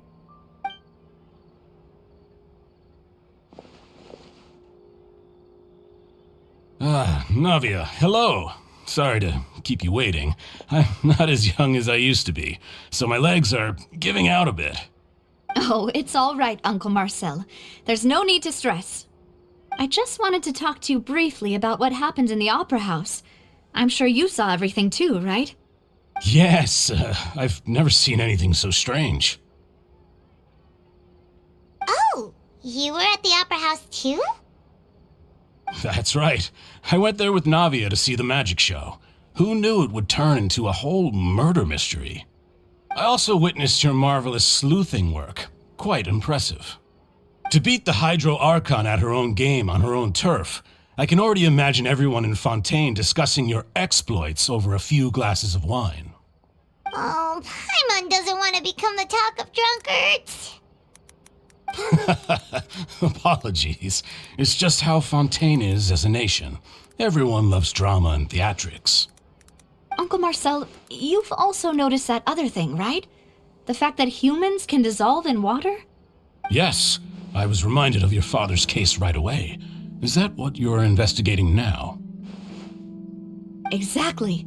I still don't have much solid proof, but I can sense that the other side has already begun to act. Oh, and what makes you say that? We were attacked on Araneus by some unnumbered Gardamex. And there was also an attempt to get me to drink water from the primordial sea. If not for the vigilance of my partner, I probably wouldn't even be here talking to you right now. Oh, you're giving us too much credit. Wasn't it you who protected us? Alas, it seems things are heating up again. The peace that Callus sought so dearly will soon become a thing of the past. But rest assured, Navia, Poisson will always remain a safe haven for you. If you're scared, you can always return there. If anyone dares to lay their hands on you there, the Confrérie of Cabrières will use its funds to the last Mora to bring them to justice. Thank you, Uncle Marcel. But I don't intend to go into hiding. I'm going to strike while the iron's hot. Do you have any new thoughts on my father's case? About that. Sorry, my age is catching up with me, so it'll take me a while to recall my memory. The Confrérie was responsible for that banquet, so I was out and about the whole time making sure things were running smoothly. I didn't even have the time to drink with the guests. Then I heard the sound of a gunshot, and the rest was history. Oh, it's okay. No need to push yourself. We'll ask around some more, see if there are any valuable clues elsewhere. Sounds good. Just let me know if you ever need Mora. All my wealth comes from Callus's patronage and support. I'll spend however much it takes to clear his name.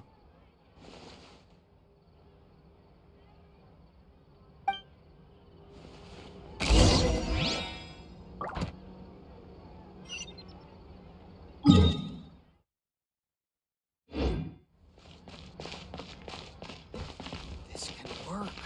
I'll just treat them as new samples.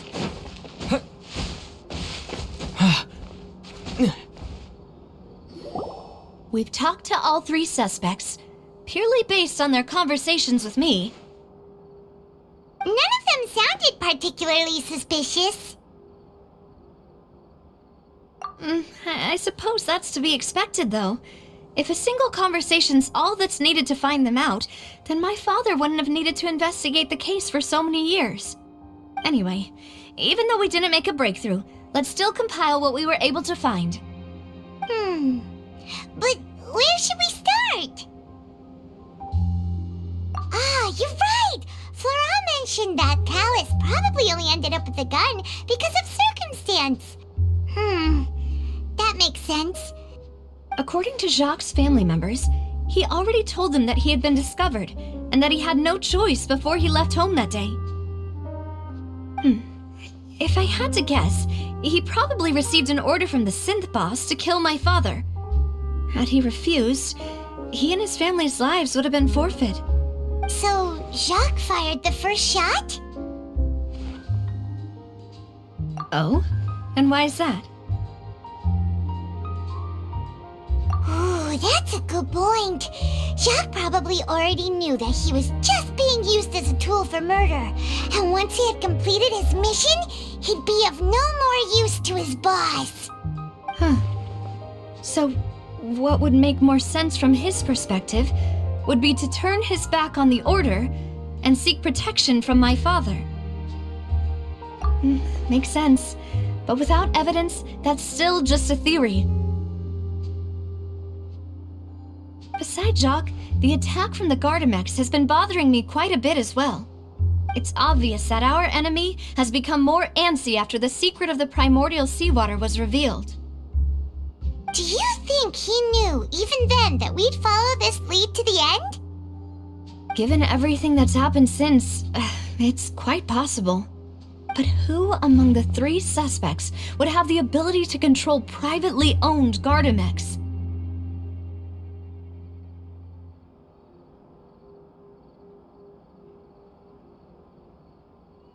Uncle Marcel? My father did really trust him.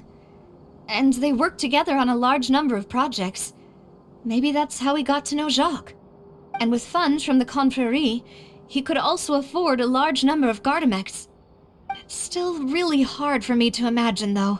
After all, Uncle Marcel has been around since I was just a child. Also, wouldn't this mean he has been spending a whole lot of Mora and energy to fight his own synth business? Florent? It is true that he was closest to my father, and thus had the best chance of learning about his dealings with Jacques. But as Spina di Rosula's advisor, his work mostly deals with personnel and security, so he shouldn't have much means when it comes to finances. So you're saying he's too broke to afford a mecha army? Exactly. He can't. And even if he could, I don't think he would be able to dispatch a whole group so quickly. Thierry, you say? Huh. It is possible that he's figured out a way to convert the Gardamex for personal use. But I didn't feel like he was lying when he was talking to us about the mecha. I also don't think he'd be able to keep that kind of tampering under wraps. Yeah, had he actually tampered with the mecha, we'd be able to prove it with a simple check of the guard's inventory.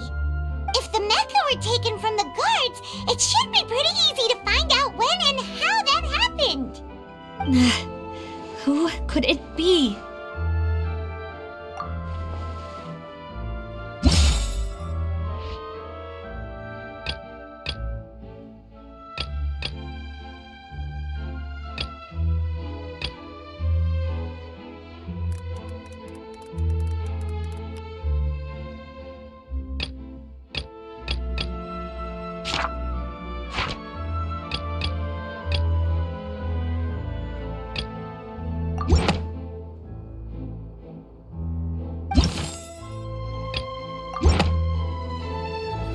You know, if you think everything through, Uncle Marcel is indeed the most suspicious of them all. Could we be missing other suspects? Malus didn't know about the people turning into water thing when he narrowed it down to these three, did he? Malus has always been very reliable, and his judgment of others' trustworthiness has been fair and well considered. When he laid out his case for the three, the rationale he gave me made a lot of sense as well.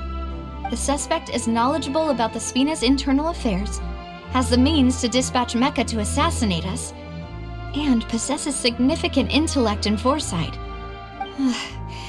Even if I don't want to believe it, I'm starting to see how things could all tie back to Uncle Marcel. Well, we still have another trump card on top of all the theorizing and speculating. Yes, Malus did say that charging straight in there would be extremely risky, but we don't have any other options right now. We need far more solid proof before we can hope to go charging in on our enemy. Navia, here you are. Oh, I've been looking for you. Huh? Aren't you the guy from the guards? Did something happen? Yeah. News came from Irenaeus just after you left. We've got another trial on our hands. Wasn't that place built specifically for holding trials? What's so newsworthy about this one? I know. But they said the person they're putting on trial is a F2P harbinger called Tartaglia.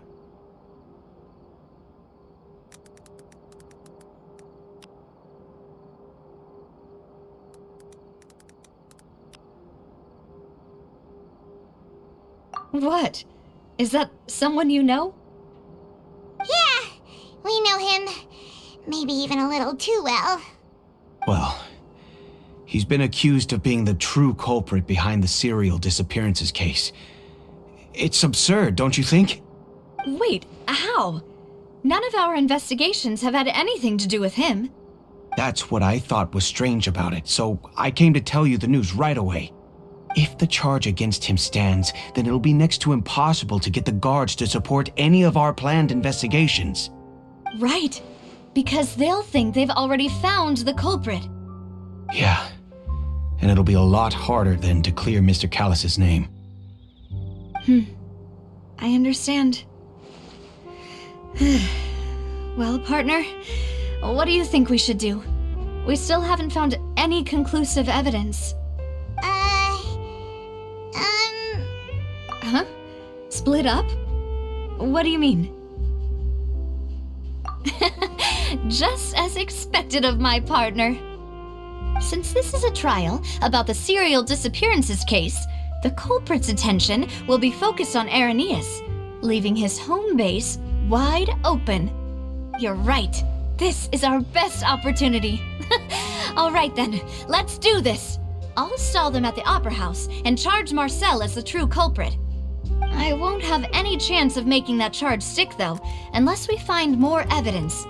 It'll be up to you to make it back in time and hand the decisive evidence to me. We'll help help you, just like you helped us in Lenny's trial. Demoiselle, please allow us to accompany you.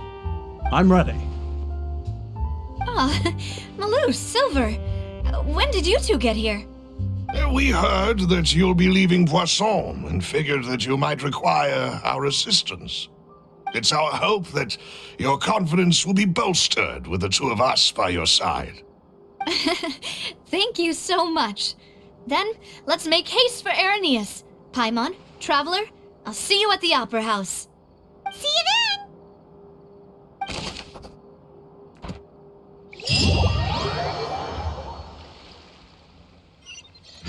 Now that Navia has set out for Irenaeus, we should also get going. The location has already been marked on the map, so let's head over.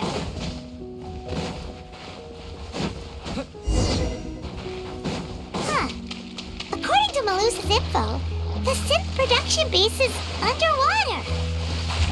Let's go and try to find the entrance.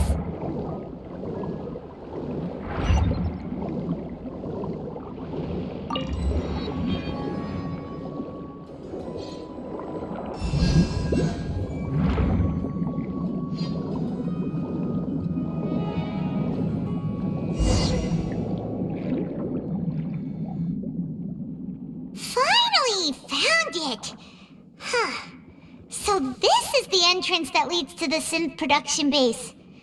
It sure doesn't seem out of the ordinary at all. You're right. An important place like this is bound to have a ton of protective measures and mechanisms. Navia's probably arguing up a storm right now to stall for us.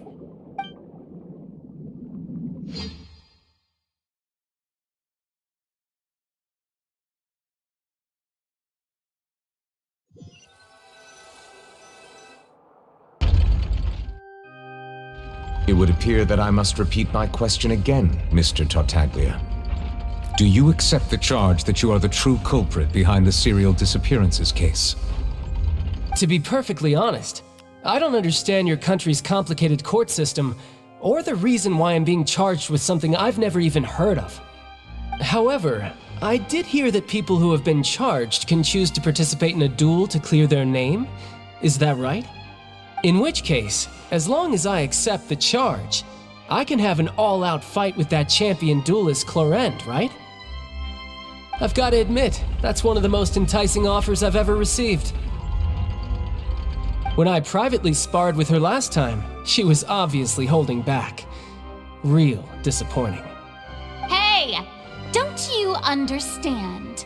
You're currently the prime suspect for a major case. This isn't the place for you to be looking for fights. Oh? Sounds like the Hydro Archon wants to lecture me on the ways of the Opera House. Then why don't you duel me too? I'm the kind of student that learns best in the heat of battle. No. That's not what I meant. Alas, it would appear that communication with the defendant is going poorly, and we have made very little progress.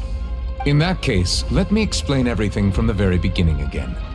The goal of this trial is to determine the culprit behind the serial disappearances case. That case had nothing to do with him! You've got the wrong man! Huh? What's going on? Why is she interjecting again?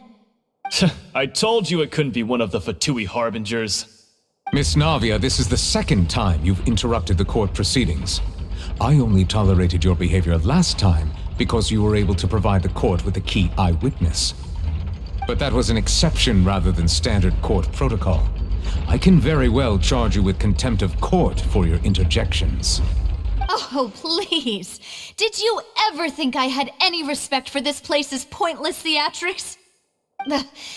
We can put that discussion aside for now. I'm not here to argue with you. I'm here to charge the true culprit behind the serial disappearances case. And if my charges prove true, then Tartaglia here will be proven innocent by default, correct? Oh, a young lady has charged in and offered to clear my name. How fascinating. Well, I'd gotten half bored to death by all these rules and procedures anyway, so I'll take you up on that offer. So, Your Honor, is there nothing else for me to do now? You may take a seat for now in the audience. but that doesn't mean the suspicions against you have been lifted. Now then, Miss Navia, who is the person you would like to charge instead? That person is...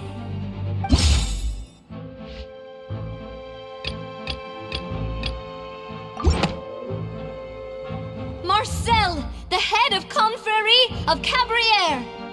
Huh? What confrérie? Never heard of them in my life. I've heard of them, but weren't they Spina di Rosula's sister organization? Oh, is this going to be a friends to enemies type situation? Please let me remind you, Miss Navia, that charging someone is an incredibly serious matter. Committing to the charge also means taking on the legal responsibilities associated with it. And if the charge fails, depending on the circumstances, you may also be charged with the crime of making a false accusation. Knowing this, do you still wish to charge this man? Yes, I do. In that case, I declare the charge to be valid. Miss Navia and attorneys, please take your places on the court. Members of the guards, please contact Mr. Marcel right away so that he may stand trial.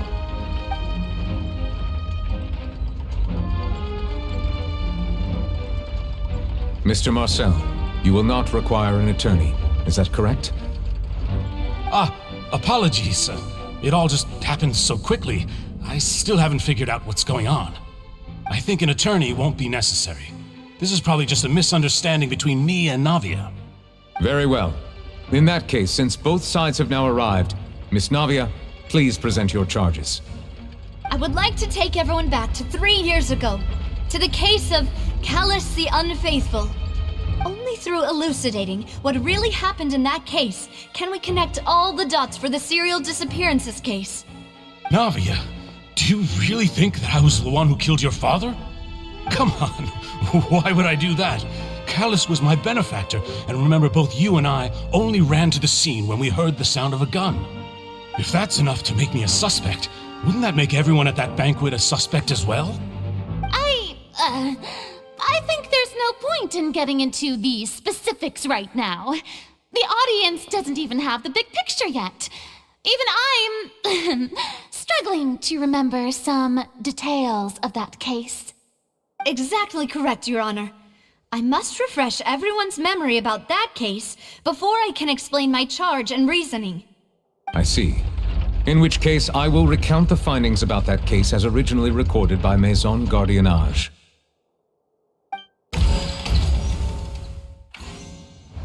On the day of the murder, Spina di Rosula hosted a large banquet in a countryside estate owned by the Confrérie of Cabrières.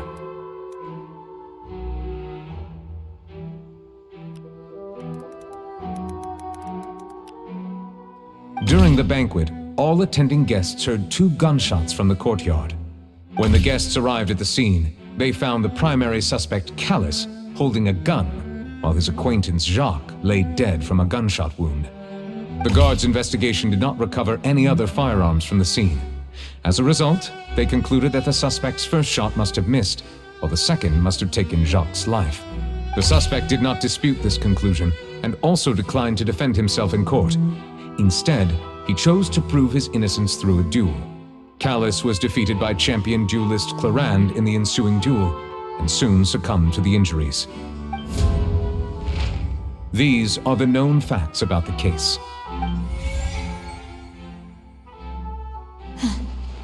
The one with the motive to kill was Jacques, not my father. And even so, Jacques still had no reason to pull the trigger. In truth, the third person shot Jacques first, and was shot in turn by my father when my father seized the gun from him. After that, the true culprit turned the third person into water, erasing all traces of him from the scene. Thank you for the summary, Your Honor. Of course, the guard's conclusion appeared quite sensible to us at the time. However, we should revisit the case now that we've gained new information about the abilities of water from the primordial sea.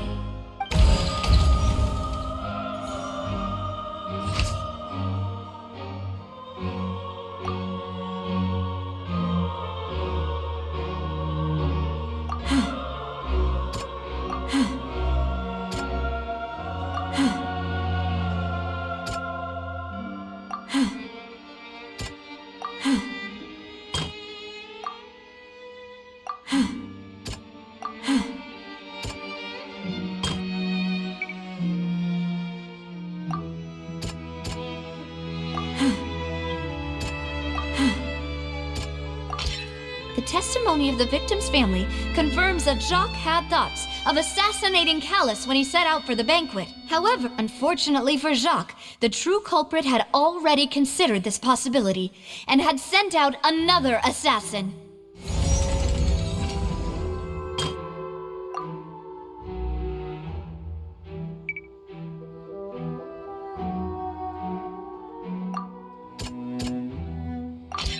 This assassin first shot Jacques, then turned to shoot Callus, only for Callus to wrestle the gun from him and kill him instead.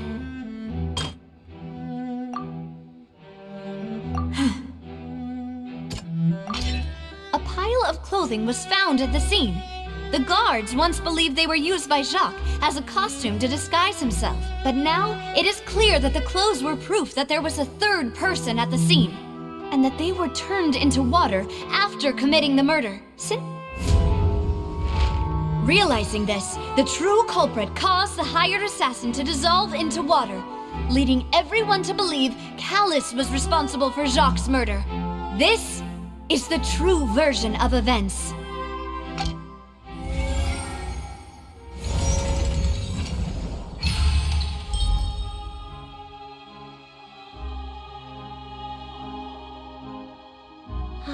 So that's what happened. Wait, you're telling me something as dangerous as water from the primordial sea has been used for all these years? What a great theory. It also explains Callus's and Jacques' respective motives. I guess they didn't shoot each other after all. Mr. Marcel, you are the one being charged with the crime. You should provide a rebuttal if you wish to prove your innocence. Ah, but I think I agree with everything Navia just said. In fact, there was nothing in her speech that directly implicated me. Then, may I ask some questions? In my opinion, we primarily need to determine two things. One, do you have the evidence to back up your claims? I'm afraid not. At least not at this very moment. Boo! If you don't have any evidence, you should just go home! I may not have the evidence with me, but I know where I could go to collect it. If we look up the deserted clothes against a record of people who went missing around the same time, we should be able to find a match. Considering the serial disappearances case, the guards probably kept careful records of all missing persons from around that time, regardless of age or gender. That makes sense to me. Monsieur Neuvillette, I would consider this to be a reasonable investigative direction. Why do I feel like Farina's acting a little differently today?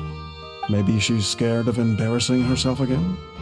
Alternatively, she's become more diligent after charging an innocent citizen in the last trial. My second question has to do with the ensuing duel.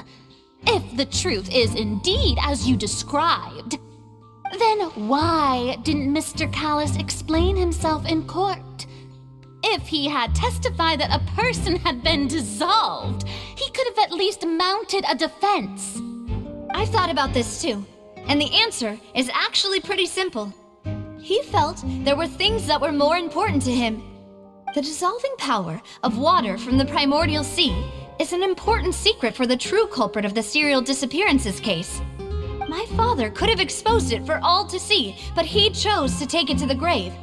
At that time, Spina di Rosula was in dire straits, and his reputation had already been shattered.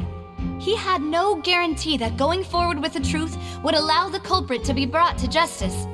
What was certain, however, was that it would paint a gigantic target on my back. Boss once told me that Demoiselle had already been selected as the next target of the serial disappearances case. What? If the secret had gotten out, the culprit would have fought an all-out war with Espina right there and then. I wouldn't have been the only one in danger. All of us would have stood to lose our lives. Of course, the guards might eventually figure out the truth of the matter and determine that we were in the right. But what good would that do? How can a hollow verdict protect anyone? Had this opera house ever given my father any kind of confidence in its brand of justice, Spina di Rosula would have had no reason to exist. But by staying silent, we retain the ability to deter our opponents and continue the stalemate. I was able to become Spina di Rosula's president, which made me harder to target, as well as giving me more time to grow and learn. And once I have figured out the truth and stepped up to the challenge, I will do what this opera house cannot, and restore my father's truth and honor back to him. So, you mean to say, your father intended to die in the duelist's ring? That's right. Do you have any proof? Of course. All you need is to ask his opponent, Clarand. I don't need your apology, your guilt, or your support from the shadows. You don't have to do anything for my sake. But since he entrusted his will to you, Clarand, you should tell us the truth about his sacrifice. So, during the duel, did you believe that Callus was intending to die? Yes, I did. As a champion duelist, I've fought many battles and taken a countless number of dishonored lives. In my line of work, I've seen all kinds of people give their all for the faintest hope to continue living. Some were determined, others passionate, and some even manic and twisted. Just one look and I can tell if a duelist is hoping to live or if they're looking to die. I hereby swear on my name and honor as a champion duelist that Mr. Callus never intended to leave the ring alive. Since that's your testimony, I have no more questions. It appears there really are good grounds to reopen this case. I concur. However, Miss Navia, you still have not explained the link between your father's case and the serial disappearances case. Right? What she said was fascinating, but kind of beside the point. Wait, weren't they just talking about the serial disappearances case? Of course, Your Honor. The two cases are connected via a matter of timing. In my father's case, the culprit intended to kill both Jacques and Callus. As a result, they planned to act after hearing 2 gunshots. And at the end of Linny's trial, the culprit also only dissolved the victim in front of everyone because they realized they were at risk of being identified. The culprit could only time their actions so precisely if they were already at the scene. Coincidentally, Marcel attended both the banquet and the trial. So that's why you suspected me. Even after hearing your reasoning, I still can't help but find it a little preposterous. I'm used to it, though. You've always been an impulsive and sentimental child, Navia. It's one of your most endearing traits. No need to appeal to pathos. I won't try to refute your points one by one, but even if everything you just said was true, can you prove that I was the only person present at both events? On top of that, does a person have to be physically present to control the timing? Can't someone remotely monitor the place? I don't know what she can say to that. I know that even with that, you might still think you can reduce the list of suspects with some further investigations until I'm the only one left on the list. Alas, who won't feel at least a little hurt by an accusation of murder from a girl you see as your own daughter? But if I were to dismiss this completely, you'd also think I'm not being considerate of your feelings. Ah well, let Uncle Marcel teach you another lesson. Do you know what the biggest flaw in your reasoning is? I suppose you're gonna tell me anyways. It's timing again. I'm a businessman by trade. From that standpoint, there's no reason for me to kidnap young women. It's a high-risk action with nothing to gain. In addition, I left my home in Snezhnaya when I was young to come to Poisson and work in some trade. My business only thrived when I received Callus's patronage. But the disappearances began before I ever stepped foot in Fontaine. I do apologize, demoiselle. This was my mistake. No, it's not your fault. I'm sure he had come prepared. Is there anything else you'd like to say? Would you like to check the date of my first business license against the first known case of the serial disappearances? You can also take a look at my border entry records, or ask my friends and family when I left Snezhnaya for the first time.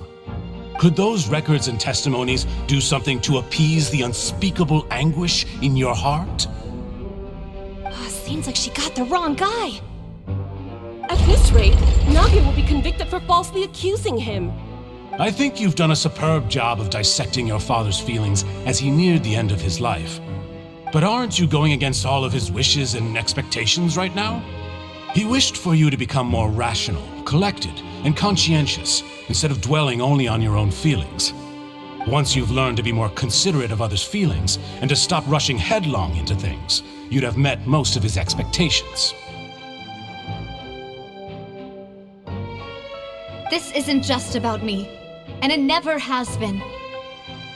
The biggest difference between me and the rest of the victims is that I still have the ability to search for the truth, while that same agency has long been taken from them.